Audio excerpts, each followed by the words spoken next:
Bonjour, je suis Christine Salem, bionutritionniste holistique, c'est-à-dire éducatrice de santé au naturel. Alors, dans cette conférence, je vais t'expliquer comment remplacer les produits animaliers pour avoir une alimentation saine, équilibrée et surtout sans risque pour ta santé. En effet, c'est une des préoccupations majeures lorsque l'on décide de devenir végétarien ou devenir végétalien, parce qu'il y a énormément d'informations pour les omnivores concernant l'équilibre alimentaire et avoir une alimentation sans carence, mais pour les végétariens et encore pire pour les végétaliens, les véganes, il y a beaucoup moins d'informations et c'est souvent assez court ou alors trop complexe. Donc, pour t'assurer d'avoir une alimentation sans carence, saine pour ta santé, je vais te donner en fait tout ce que tu dois savoir pour être top. Donc, nous allons d'abord voir ce que nous apportent les produits animaliers. On va un petit peu les disséquer. Que ce soit la viande, le poisson, les œufs, les fruits de mer. Et nous verrons ensuite s'il y a moyen de les remplacer totalement avec nos produits végétaux par des aliments équivalents, tant de manière nutritionnelle que sur la partie assimilation pour éviter les carences ou les déficiences et avoir une alimentation de pleine santé. Voilà le programme. Alors, on démarre par la viande. Donc, la viande nous apporte principalement des protéines. Tout d'abord, les protéines parce qu'elles sont la structure principale de nos tissus. Elles permettent la réparation et la construction de nos tissus, de nos muscles, de nos cellules, etc. Elles permettent le transport de substances à travers le sang, etc. Et elles surveillent l'immunité de notre corps. Et les protéines participent aussi à la construction d'enzymes et d'hormones. Donc, en gros, elles sont indispensables à notre bonne santé. Il est souvent dit que les protéines végétales seraient de moins bonne qualité et qu'elles ne contiennent pas tous les acides aminés essentiels à la santé, contrairement à la viande. C'est pour ça qu'il serait nécessaire de manger des protéines animales au quotidien ou en tout cas à l'année. Donc nous verrons dans un instant si c'est vrai ou pas et s'il est possible de les remplacer par, si c'est possible, dans ces cas-là, par quoi. Ensuite, qu'est-ce que l'on trouve dans la viande? On va trouver du fer parce qu'il est un minéral essentiel au bon fonctionnement du corps, bien qu'il soit en quantité vraiment infime. Il est, pour être précis, essentiel dans la constitution de l'hémoglobine, qui est, alors l'hémoglobine, en fait, c'est dans le sang. Il est chargé d'apporter de l'oxygène à nos cellules pour qu'elles puissent produire de l'énergie et aussi faire leur travail correctement. Dans les produits animaliers, et en particulier dans la viande, puisque c'est ce qu'on est en train de voir, et surtout la viande rouge, on trouve énormément de fer, puisque c'est le constituant principal du sang et des muscles. Donc forcément, la viande en contient énormément. Et le fer de la viande est un fer qui s'appelle un fer héminique, qui est en fait absorbé à environ 20% par le corps. Alors que le fer qui compose les végétaux est un fer qui s'appelle non-héminique, qui est absorbé à seulement 2% pour sa part. C'est pour cela que l'on se demande souvent si l'on peut remplacer le fer que contiennent les produits animaliers par du fer végétal. Il y a un troisième élément important dans la viande, c'est la vitamine B12. Et parce qu'elle est essentielle pour la croissance, pour la division cellulaire, pour le fonctionnement de toutes les cellules du corps et de l'équilibre du système nerveux et cérébral, la vitamine B12 est importante. Sauf que cette vitamine B12 n'est pas fabriquée par le corps. Elle est fabriquée par des bactéries, principalement trouvées dans le sol, ce qui donne... alors oui, par exemple, comment on le sait, quand vous avez la terre encore plus quand il vient de pleuvoir, elle a un parfum particulier, c'est la B12 qui fait ce parfum-là. Donc c'est une petite anecdote. Donc la vitamine B12 se trouve dans la terre et le système digestif des ruminants, qui a permis en fait aux micro-organismes de se multiplier avant d'atteindre les intestins, où se situent les zones d'absorption de la vitamine B12, que ce soit les ruminants ou nous, ou tout autre animal. C'est pourquoi on retrouve de la vitamine B12 dans les produits animaliers. Et pour pouvoir les consommer d'une manière végétale, il faudrait manger la terre, avec en fait les végétaux, quand on les retire par exemple du jardin. Ce que l'on fait rarement, bien évidemment. Alors après, on retrouve de la vitamine B12 dans le lait, dans les œufs, mais on n'en trouve qu'un tout petit peu. Et sa teneur est vraiment très variable et sa biodisponibilité est très faible. Donc, pour les végétariens, les œufs et les laitages ne constituent pas vraiment une source fiable de vitamine B12. Et pour les végétaliens, il n'y a pas de source de vitamine B12. Donc, comment faire? Alors, pour la viande, c'est les 3 principaux nutriments qui sont parfois source de préoccupation pour les végétariens et les végétaliens, ou les gens qui sont autour d'eux. Et nous verrons comment trouver ces éléments dans une alimentation végétale, et surtout comment équilibrer tout cela pour avoir les mêmes apports.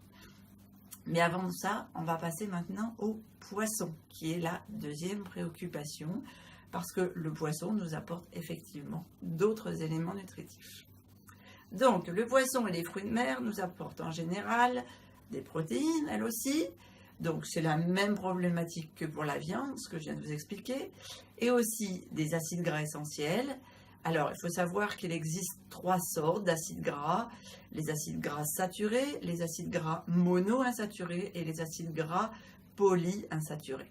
Ce sont ces derniers qui sont essentiels, les mono- et polyinsaturés, car ils ne sont pas fabriqués non plus par le corps et ils sont indispensables à celui-ci, puisque ce sont eux qui vont gérer l'inflammation dans le corps, par exemple. Alors, si je fais le point sur les omégas, il y a les oméga 6 qui vont s'occuper de la coagulation et de la pro-inflammation. Et les oméga 3, à l'inverse, vont s'occuper de l'anticoagulation et de l'anti-inflammation. C'est pourquoi il est important d'avoir un équilibre entre les deux. Alors, le top, c'est un équilibre de 4 oméga 6 pour 1 oméga 3. Il faut savoir qu'aujourd'hui, l'alimentation occidentale nous fait avoir un rapport, donc moyen pour toutes les personnes occidentales, d'un rapport à peu près de 20 pour 1 à 10 oméga 6 pour 1, mais vraiment un oméga 3. C'est vraiment rare en fait d'avoir un bon équilibre de 4 pour 1. Alors tout ça c'est dû en fait au plat tout prêt, à la restauration rapide, etc. Et puis aussi à la consommation de graisses riches en oméga 6. Donc en fait on manque cruellement d'oméga 3 et on a beaucoup trop d'oméga 6. Donc je vais vous expliquer ce que c'est que ces oméga 3. Donc il existe 3 types d'oméga 3. La LA, le PA et la DHA. La LA, c'est un oméga 3 à chaîne courte que l'on retrouve facilement dans le règne végétal, alors que le PA et le DHA sont des oméga 3 à chaîne longue que l'on trouve principalement dans le poisson. Voilà pourquoi il est recommandé. Et notamment les poissons gras, dont on entend beaucoup parler actuellement pour les fameux apports, et puis pour la polémique alimentaire sur l'équilibre et autour du poisson. Maintenant, que nous apporte aussi le poisson? Le poisson nous apporte de l'iode. L'iode est un oligo-élément qui est essentiel pour la glande thyroïde parce qu'elle va permettre de créer les hormones thyroïdiennes et on trouve nos sources d'iode principalement dans les produits de la mer. Alors, on ne peut pas se fier à la teneur en iode des aliments des végétaux parce qu'il est peu fiable et qu'il dépend de la qualité des sols de culture. Je vous expliquerai tout ça un peu plus profondément après. Ensuite, on trouve aussi du zinc dans le poisson. Énormément de zinc, pas seulement dans le poisson, en fait même dans tous les produits de la mer. Celui-ci est principalement important pour la croissance et le développement normal. Il joue un rôle de catalyseur, de régulateurs et de matériel de construction pour certains processus qui sont connus dans le corps en fait, hein, je ne vais pas m'étaler médicalement là-dessus. De nombreux végétaux contiennent beaucoup de zinc, seulement parfois la biodisponibilité du zinc d'origine végétale est questionnée parce qu'ils contiennent, enfin les végétaux contiennent énormément d'antinutriments qui diminuent l'absorption du zinc, notamment un antinutriment appelé acide phytique. On en reparle tout de suite. Alors maintenant, reprenons un par un chaque élément pour savoir comment les remplacer. Tout d'abord, au niveau des protéines. Donc, ce sont un assemblage d'acides aminés. Il en existe 22 différents. Dans les 22 acides aminés, il y en a 9 en particulier que notre corps n'est pas capable de fabriquer à partir d'autres nutriments, alors que les autres, oui en fait. Donc ces 9 acides aminés sont dits essentiels pour cette raison. Tous les végétaux contiennent des acides aminés essentiels, mais en quantité variable, et certains en contiennent beaucoup et d'autres beaucoup moins. Alors que tous les produits animaliers contiennent tous les acides aminés essentiels, à peu près dans les mêmes quantités, les mêmes proportions. Alors voilà pourquoi certains s'amusent à dire que les végétaux n'auraient pas la même qualité de protéines et que l'on devrait les assembler. Mais aujourd'hui, en fait, les études ont montré qu'il n'est absolument pas nécessaire d'associer les céréales, par exemple, et les légumineuses, notamment au cours d'un même repas. Parce que, tout d'abord, notre foie est capable de stocker les acides aminés. Donc, cette complémentarité ne joue pas à l'échelle d'un repas.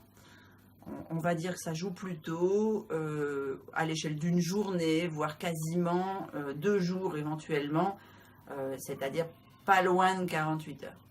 D'autre part, parce que le contenu des quantités d'aliments que nous consommons dans les pays développés, en tout cas, l'apport en protéines est tel que même si un acide aminé est présent en petite quantité dans notre assiette, il sera suffisant pour notre apport, pour nos besoins en tout cas. Donc, il suffit simplement d'avoir une alimentation variée, comprenant des légumineuses, des céréales, des oléagineux, et puis, oui, voilà, à peu près les 3 principaux. Et de cette manière, c'est de cette manière-là que tu vas répondre aux besoins au niveau des protéines, et ça, sans problème. Il faut savoir qu'il y a certains végétaux qui sont équilibrés d'un point de vue des apports d'acides aminés essentiels. Alors, les principaux, c'est le soja, le quinoa, le sarrasin, l'amarante.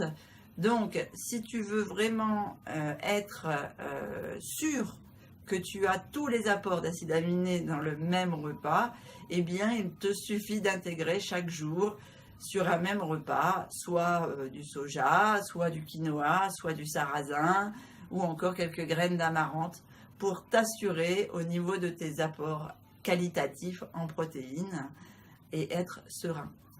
Il peut être intéressant de savoir que le régime omnivore nous apporte beaucoup trop de protéines en général.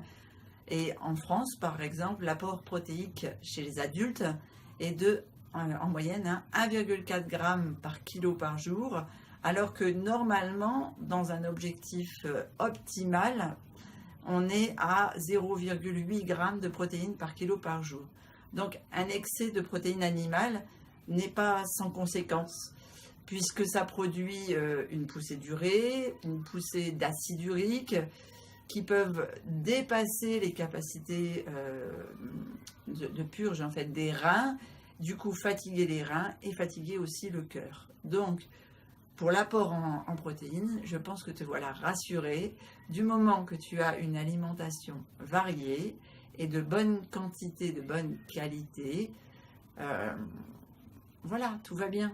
Alors, tu tu te sers de recettes, tu vérifies ton apport en céréales, en légumineuses, en oléagineux. Tu verras ça un peu plus tard, mais ça équilibrera parfaitement ton alimentation. Le deuxième point que j'ai abordé tout à l'heure, c'est le fer.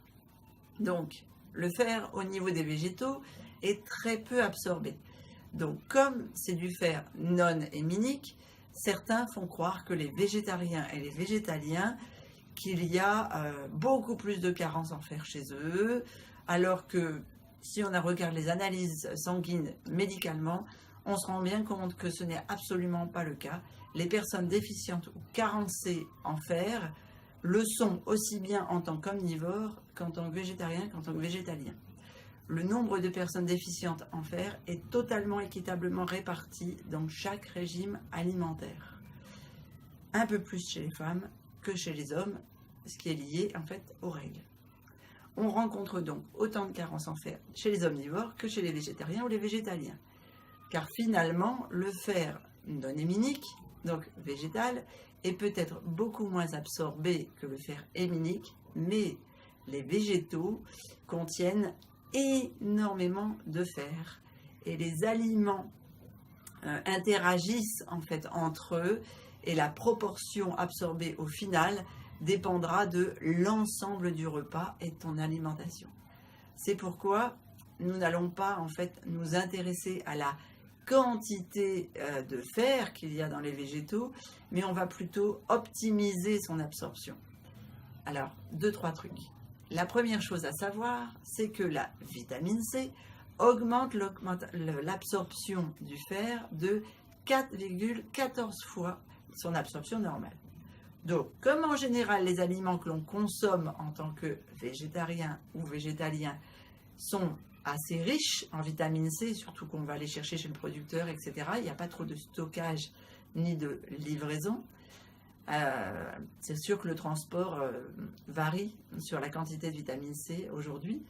Et puis si vous avez en plus des aliments bio dans votre jardin, voilà, profitez-en.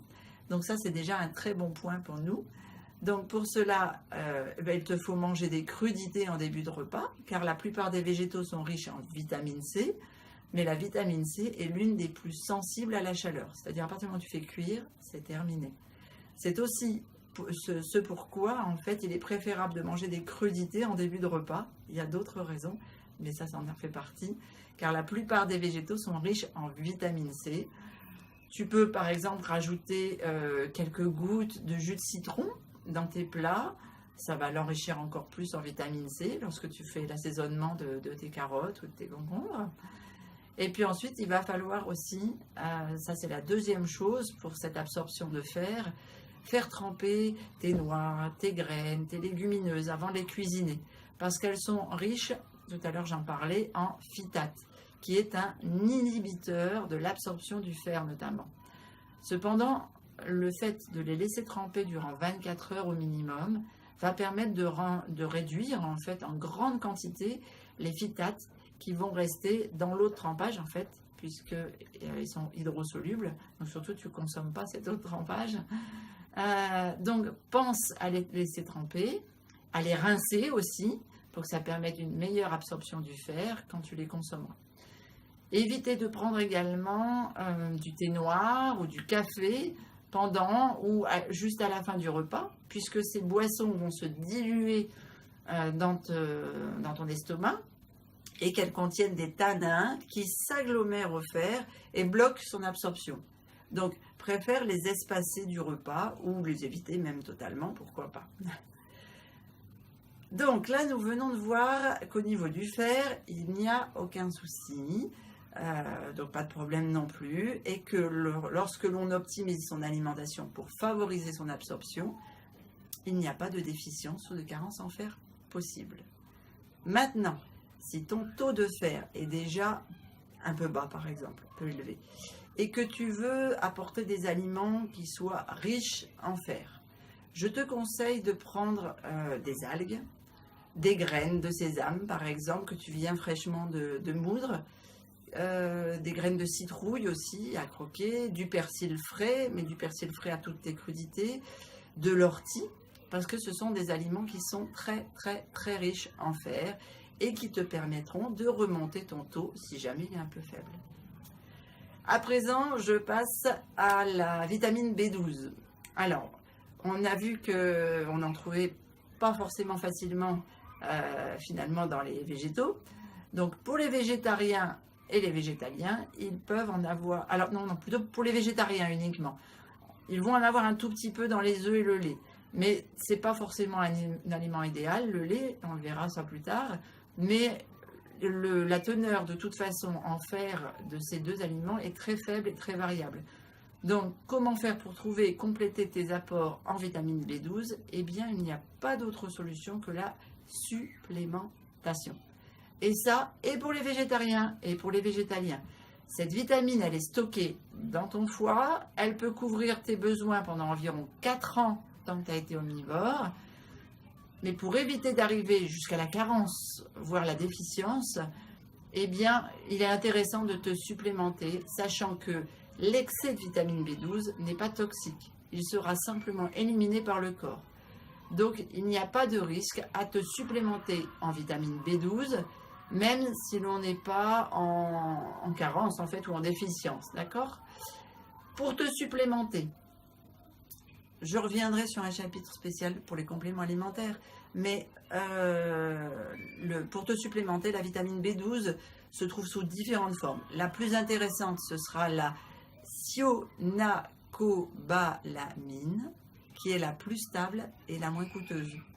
Elle peut se trouver dans certains magasins bio, au rayon diététique ou en pharmacie sous forme d'ampoules, de comprimés, de gélules ou encore sous forme liquide. Donc aujourd'hui, c'est sous cette forme que nous la consommons, nous dans la famille. En fait, ce sont des ampoules sous forme liquide que je mets dans un petit spray buccal et on la vaporise sous la langue tous les matins. Comme ça, les glandes salivaires l'assimilent déjà puisque c'est hydrosoluble. Avant la descente dans l'estomac, j'en ai déjà une bonne partie dans le corps.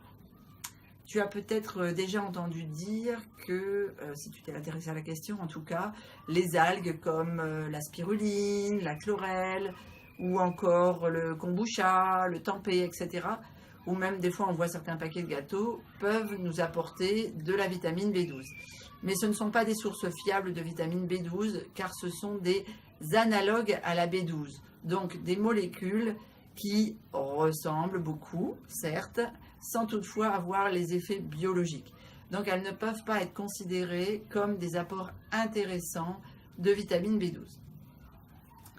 Pour certains, pour certaines personnes qui m'écoutent, ça peut apparaître parfois, ça peut apparaître étrange, voire dérangeant de se supplémenter en vitamines, que ce soit la B12 ou autre.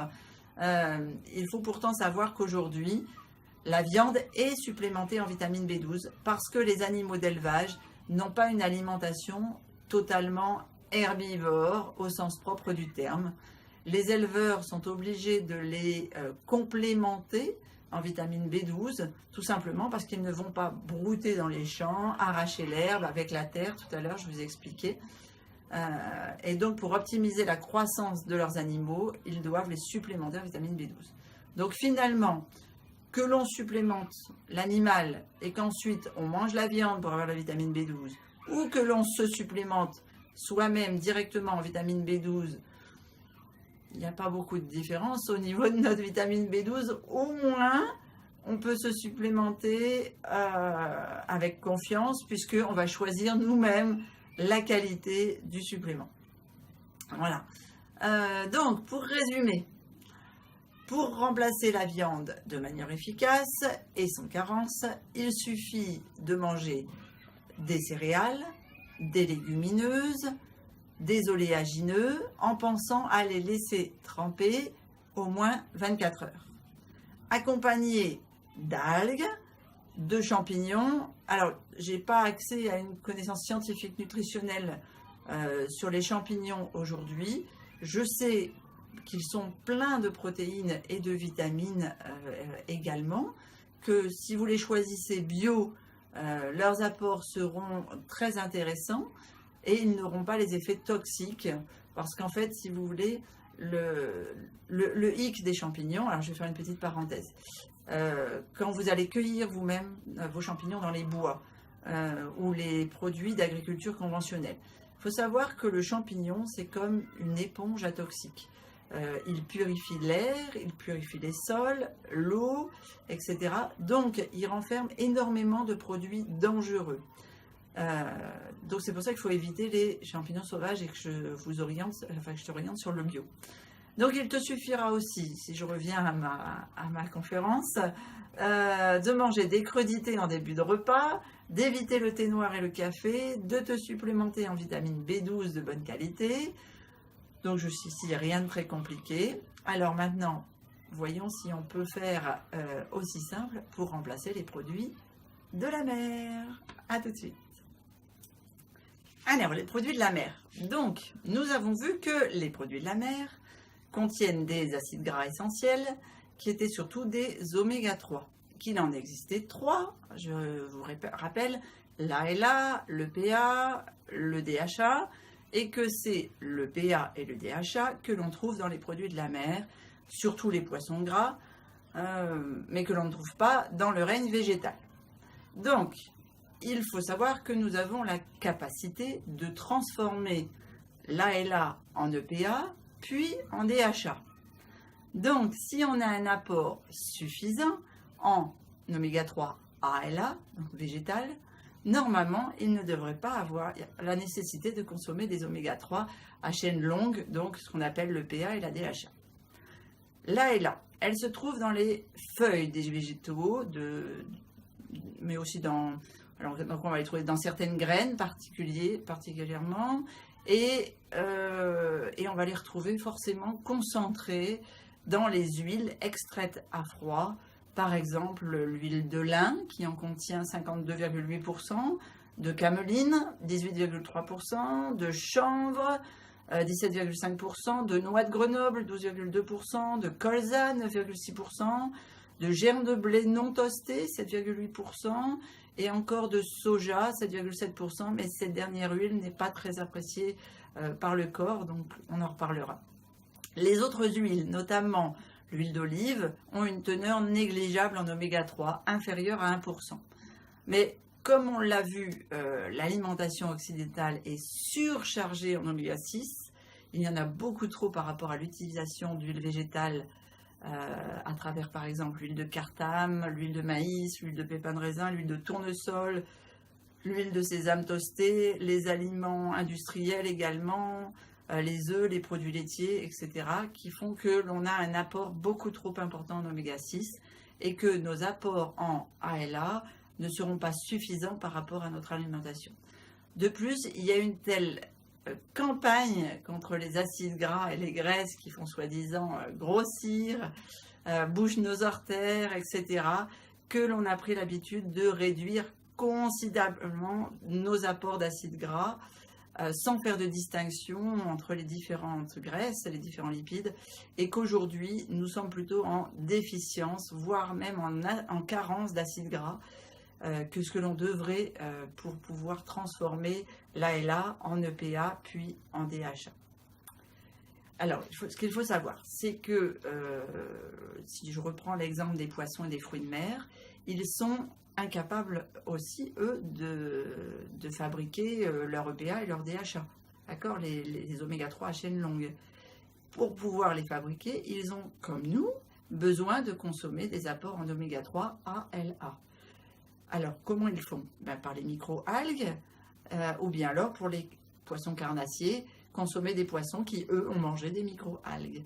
Donc, pour avoir un apport optimal d'oméga 3 dans notre alimentation, la première chose va être de réduire notre apport en oméga 6. Donc, principalement, tout ce qui est industriel et cuisiné en entreprise, toutes les huiles qui sont principalement l'huile de cartame, l'huile de maïs, l'huile de pépins de raisin, l'huile de tournesol. Et pour faire cuire vos aliments, tu préféreras l'huile d'olive et l'huile de coco, qui, elles, supportent bien la chaleur et ne font pas virer en oméga 6 leurs oméga.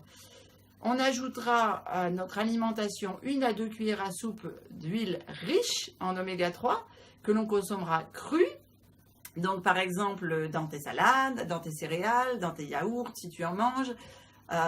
Le top, c'est au petit déjeuner. Donc là, je t'envoie sur ma chaîne YouTube pour regarder la recette du petit déjeuner idéal. Tu verras que moi, je l'associe au petit déjeuner, puisque en plus, c'est le cerveau qui en a besoin le matin. Donc, c'est impeccable. Donc, quelles sont ces huiles? L'huile de lin, l'huile de cameline, l'huile de chanvre, l'huile de noix, l'huile de colza.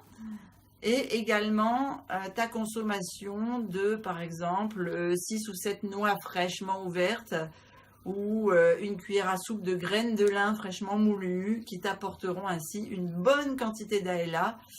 Et quand tu es végétalien, il est intéressant d'ajouter des algues d'eau de mer pour optimiser ta quantité de PA et de DHA que tu vas fabriquer en fait sur la journée.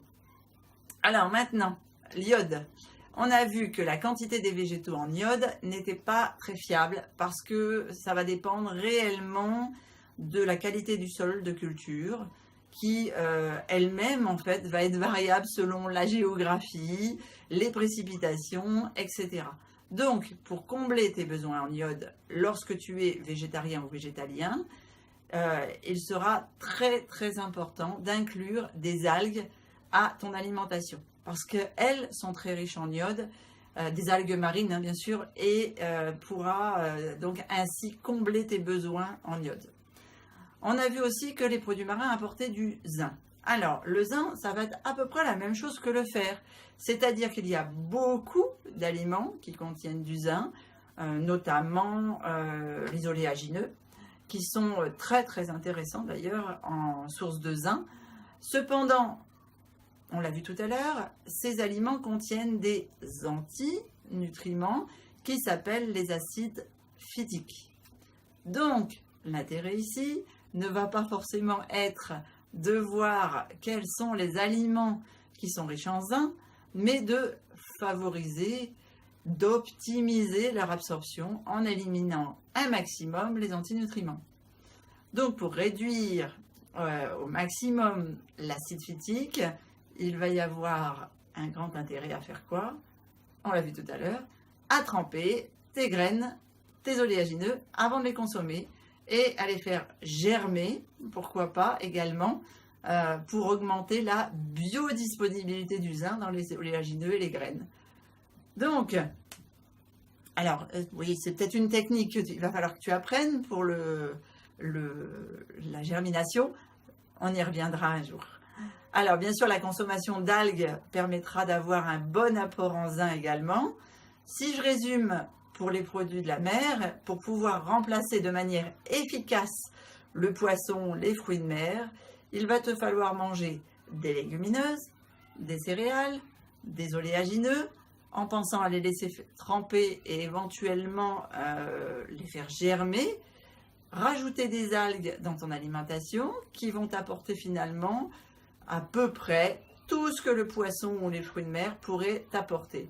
C'est-à-dire, on a dit, les protéines, les acides gras essentiels, le zinc et l'iode. Alors, je vais reprendre l'enregistrement de la conférence d'hier. Désolée, il va y avoir une petite coupure, tout simplement parce que la fin de la conférence ne s'est pas enregistrée. Alors, donc, on était au point, on a besoin pour remplacer les fruits de mer et les poissons? Donc, des noix, principalement, des huiles riches en oméga 3, c'est-à-dire des huiles de lin, de sésame, de cameline, de chanvre, et également des graines de lin, qui sont celles qui contiennent le plus d'oméga 3 sous la forme de graines moulues, par contre, pour que tu puisses les absorber.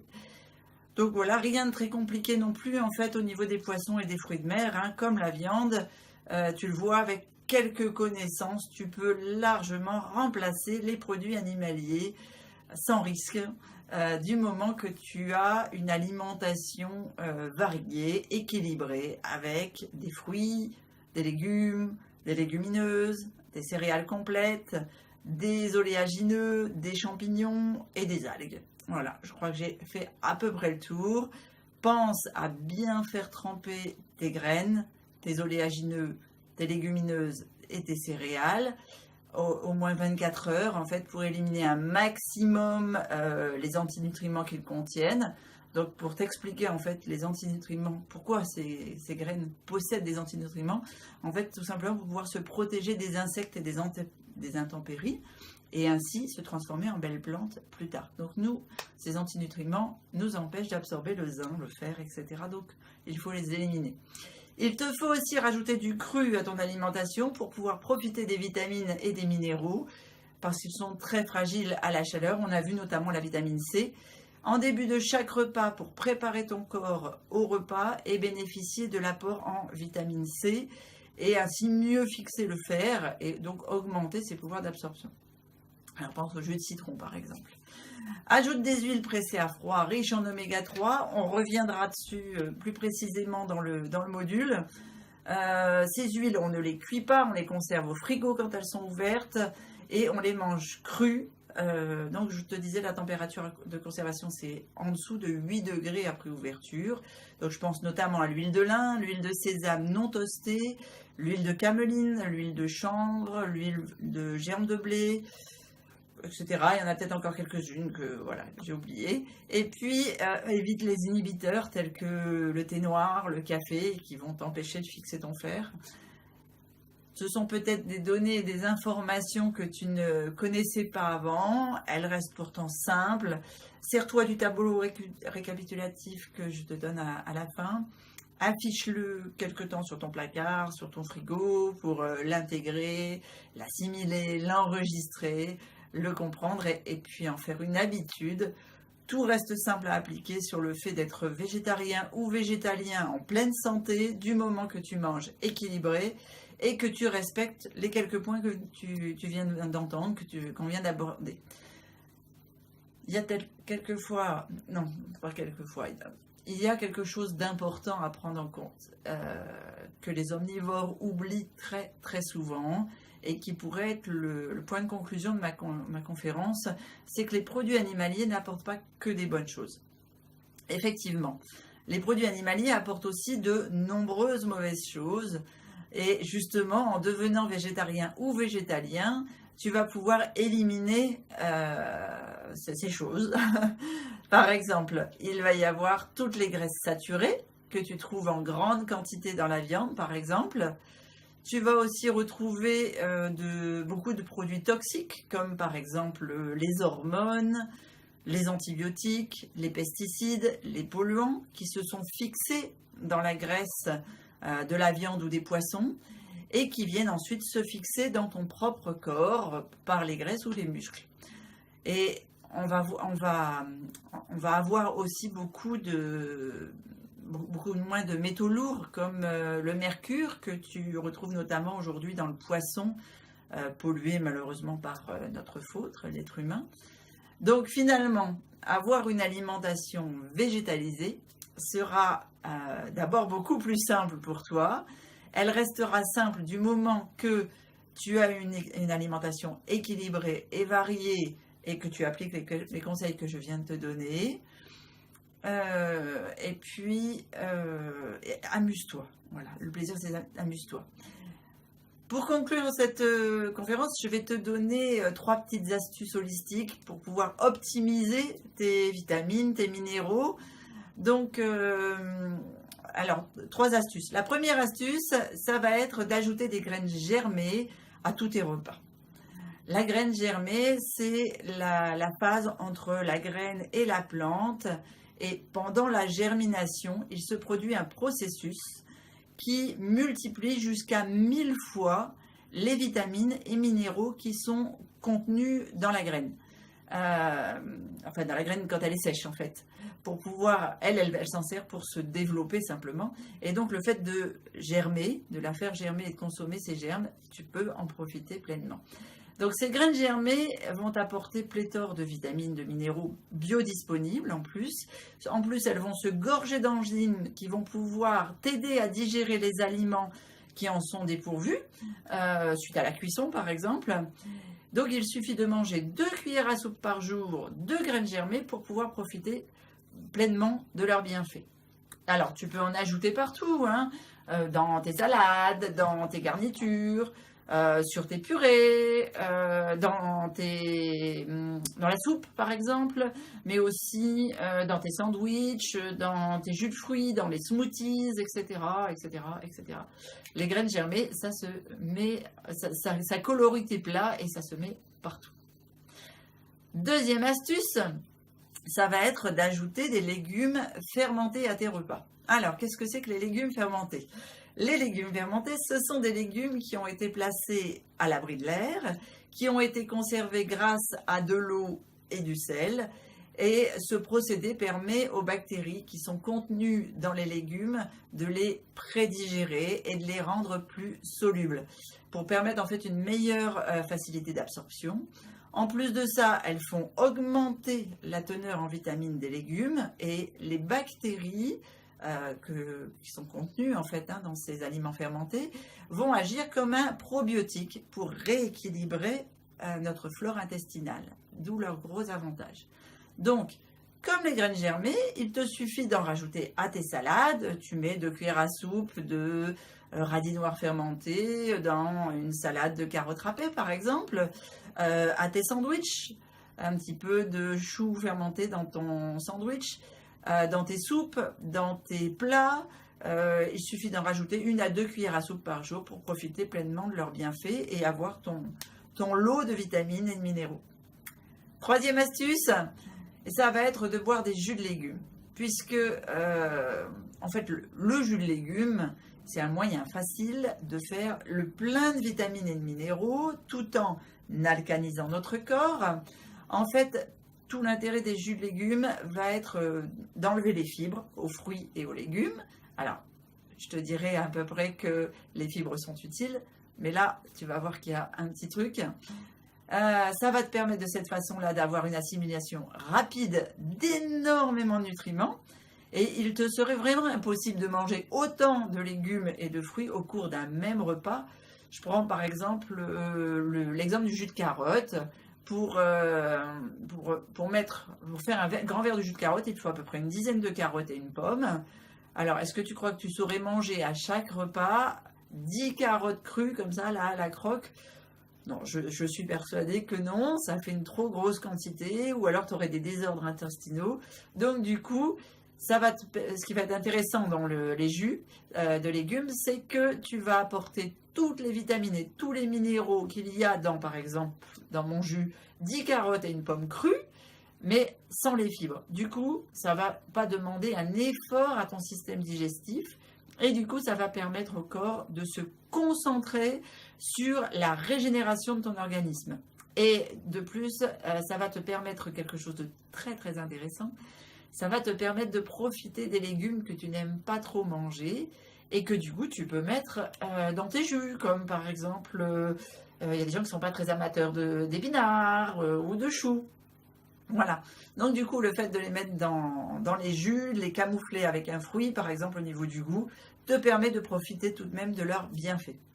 Voilà, avec ces 3 astuces, en plus de ton alimentation variée, équilibrée, et de tout ce que tu vas avoir comme tuyau pour t'y connaître et être un pro de la nutrition dans les chapitres à venir, il n'y a plus de problème, tu es sûr d'avoir une alimentation au top, et ça va vraiment prendre soin de ta santé. Donc maintenant que tu sais tout sur la nutrition végétale saine pour ne pas avoir de carence, c'est finalement assez simple à mettre en place et sans danger pour ta santé, bien au contraire.